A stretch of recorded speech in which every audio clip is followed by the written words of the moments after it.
What's up mga kadwarf? A-attend nga ako ngayon ng kasalang bayan. Oh my God! Nandito nga ito sa Batangas Lipa, bayan ng mataas na kahoy. O diba, napapasana all na lang ako sa taas ng mga kahoy. Name pala ng lugar yon. Simpleng kasalan nga lang ito at ako na rin yung nag-decorate. Wow!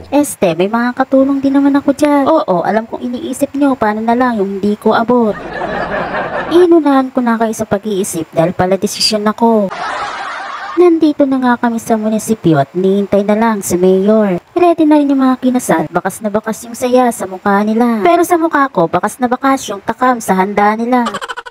Kompleto kami dito, pamilya ng babae at pamilya ng lalaki. Sa mga nagtatanong nga, kaano-ano ko ba daw yung kinasal? Ate lang naman yan ng best enemy ko. O diba, invited ako. Wow! Ikaw lang naman yung hindi.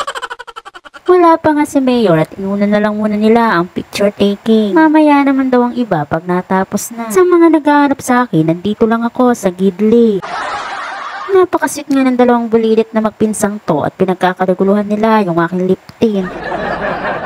Maya-maya nga lang ay dumating na si Mayor. Pagkadating nga niya, isinimulan niya agad ang seremonya. Pinasbasa na agad ni Mayor at binasahan ng mga ilang verse. Ang natatandaan ko na nga lang dyan na sinabi ay ikaw ba lalaki, matatanggap mo si babae sa hirap man o ginhawa. Kamuntik na nga sinagot nila, yes father. Nalimutan nata nila na Mayor nung nagkakasal sa kanila. Etong mga nasa gitna nga ay mga ninong at nina sa likod niya ng magulang ng babae. Pinag-kiss na nga sila at talaga nakakabitin naman. Di man lang naaabot ng picture. Kaya naman na request ng lahat ay ulit at dapat daw 10 seconds.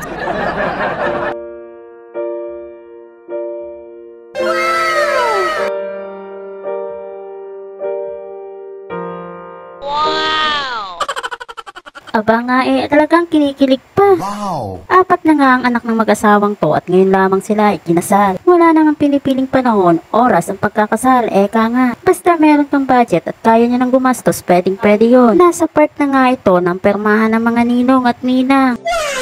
Pipirma sana ako kaso naalala ko, special guest nga lang pala ako.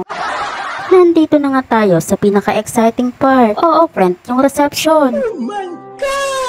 Sa restaurant nga lang ito na malapit sa bahay ng bagong kasal. Pabor na pabor ako sa ganitong reception dahil bukod sa mga katipid ka pa, last ang hugasin. Hindi naman ako naghuhugas pero damang-dama ko ang hirap ng mga naghuhugas ng plato.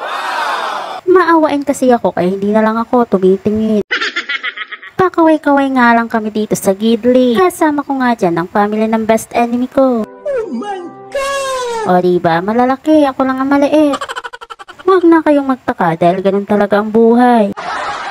Balikan naman natin tong mag-asawang to. Lalo nga sila naging sweet ngayong kasal na. Dito ko lang pala nalaman ang tamang pag-inom pala ng wine. Wow! Hindi ko alam kung wine ba to o soft drinks.